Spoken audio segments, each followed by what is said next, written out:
Hello everyone, welcome to self परमा और मैं हूँ आपका होस्ट सद्दाम हुसैन। तो आज इस वीडियो में हम बात करेंगे इंट्रावेनस फ्लूइड के बारे में, आई मीन आईवी फ्लूइड्स के बारे में। What is IV fluids, types of IV fluids, uses and तो dose? Let's start the video.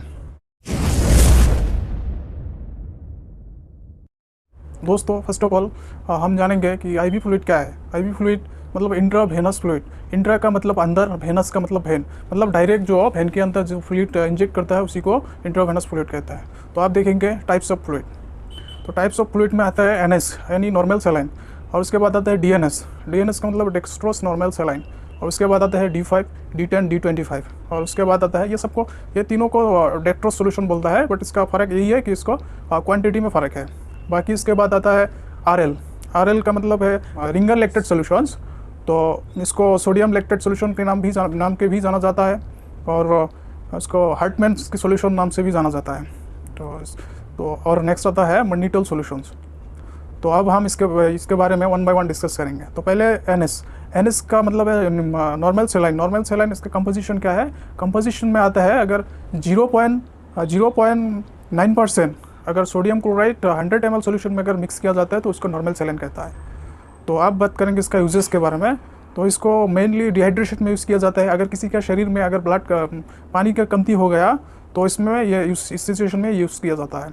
उसके बाद दूसरा यूजेस यही है इसका कि अगर किसी भी कारण में अगर शरीर में से कोई ब्लड लॉस हो गया, फ्लूइड लॉस हो गया, लाइक अगर एक्सीडेंट हो गया, उसमें ब्लड लॉस हो गया, तो उसी सिचुएशन में ये एनएस दिया जाता है। उसके बाद आता है अगर किसी के शरीर में अगर घाव हो गया, मतलब ऊंड्स वाशिंग का मतलब ये है कि अगर किसी के शरीर में घाव हो गया तो उसको सफ़ा करने के लिए, क्लीन करने के लिए भी एनएस का यूज़ किया जाता है।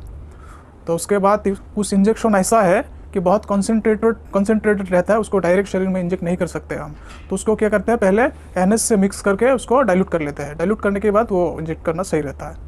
तो इसका आ गया इसका यूजेस। तो अब डोज की बात करें तो इसका सिचुएशन वाइज इसका डोज दिया जाता है। डॉक्टर अगर सिचुएशन अगर एक बोतल से काफ़ी है तो और उसका सिचुएशन पर डिपेंड करता है, लेकिन मैक्सिमम जो डोज है वो 3 से 4 बोतल तक, मतलब इन 24 आवर्स में 3 से 4 बोतल चला सकता है, इसके ज़्यादा नहीं। Not suitable for hypertension patients, क्योंकि ये जो हाई बीपी का पेशेंट होता है उसमें पहले से मतलब बीपी हाई होता है, और उसमें अगर एनएस दिया जाए तो एनएस में क्या है, सोडियम क्लोराइड है। सोडियम क्लोराइड नीमक अगर हाई बीपी वाला पेशेंट को और अगर नीमक दिया जाए तो वो बीपी हाई और बढ़ जाए। अभी इसके बाद आते हैं डीएनएस।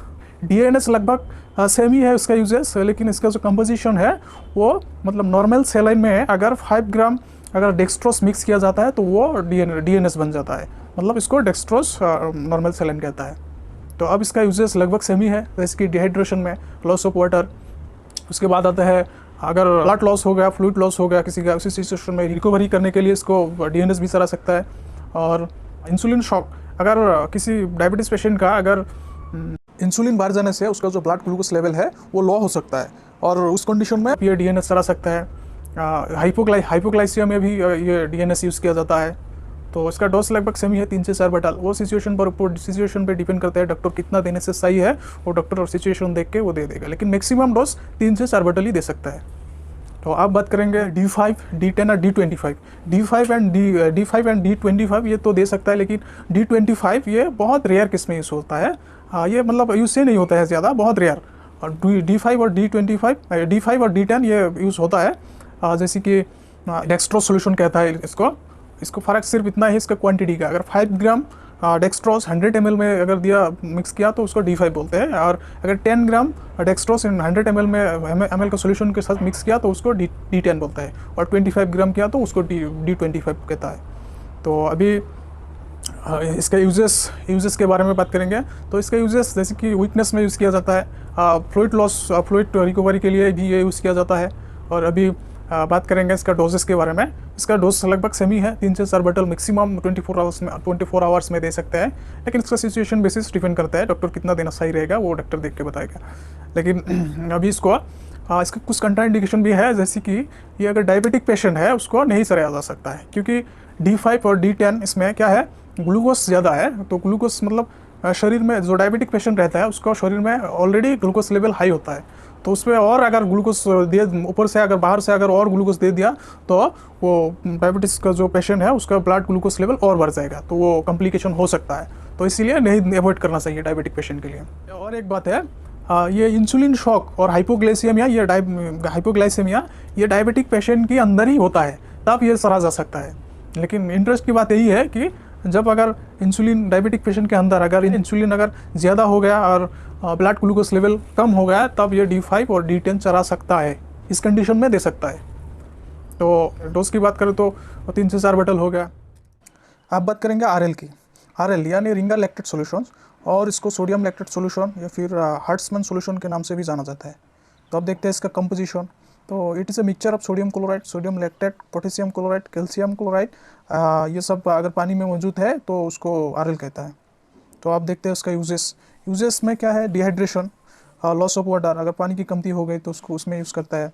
उसके बाद blood loss, body fluid loss, उसके बाद हाइपोटेंशन में भी यूज़ किया जाता है, जैसे कि जिसका लो ब्लड प्रेशर है, लो BP, उसमें भी यूज़ किया जाता है। और चौथा है न्यूट्रिएंट्स डिफिशियंसी में भी यूज़ किया जाता है, जैसे कि अगर इलेक्ट्रोलाइट अनबैलेंस है, डिस्टर्ब है, तो उसमें इलेक्ट्रोलाइट बैलेंस रखने के लिए भी ये RL को यूज़ किया जाता है। डोज की बात करें तो मैक्सिमम 2 बोतल तक चला सकते हैं 24 आवर्स में। तो आप आते हैं मॉनिटोल सॉल्यूशंस। मोनिटोल सॉल्यूशन ये एक डायरेटिक सॉल्यूशन है, और इसका कंपोजिशन की बात करें तो 20 ग्राम अगर मॉनिटोल 100 ml सॉल्यूशन में अगर होता है तो उसको मॉनिटोल सॉल्यूशन कहता है। तो आप इसका यूजेस क्या है और मॉनिटोल सॉल्यूशन करते क्या है, इसका यूजेस यही है कि मॉनिटोल सॉल्यूशन अगर आदमी के शरीर के अंदर अगर बहुत पानी जमा हो गया तो ये पानी को मतलब पेशाब के थ्रू निकल देता है। ये देने से मतलब ये इसको यूज़ करने से ये पेशाब मतलब पेशाब का जो प्रोडक्शन है वो इंक्रीज़ हो जाता है। बार बार पेशाब यूरिन लगने लगता है, तब ये यूरिन के थ्रू ये बाहर निकल जाता है शरीर के बाहर। तो अब इसको यूज़ कहाँ करते हैं जैसे कि ओलिगोरिया नाम के एक डिजीज़ है, जो यूरिन प्रोडक्शन नहीं होता है उसमें यूज़ किया जाता है, तब यूरिन प्रोडक्शन इंक्रीज़ करता है। और ओडिमा नाम की एक डिजीज़ है, उसमें भी यूज़ किया जाता है, जैसे कि अगर ओडिमा बीमार मतलब इसका क्या है, वो शरीर में पानी जमा होता है, तो ये यूज़ करने से मतलब क्या है, यूरिन प्रोडक्शन इंक्रीज़ होता है और बार बार यूरिन जाने लगता है, तो यूरिन के थ्रू ये शरीर का जो एक्स्ट्रा पानी है वो भी निकल जाता है। तो यही है मॉनिटोल सॉल्यूशन का मेन काम। तो हम लोग आज जान लिया कि IV फ्लूइड क्या है और इसका यूज़ क्या है, और डोज के बारे में भी जान लिया। तो आई होप वीडियो अगर अच्छी लगी, इन्फॉर्मेटिव लगी, तो लाइक, शेयर और सब्सक्राइब ज़रूर करना, और मिलते हैं नेक्स्ट वीडियो में। तब तक के लिए खुश रहो, खुशियाँ बांटते रहो।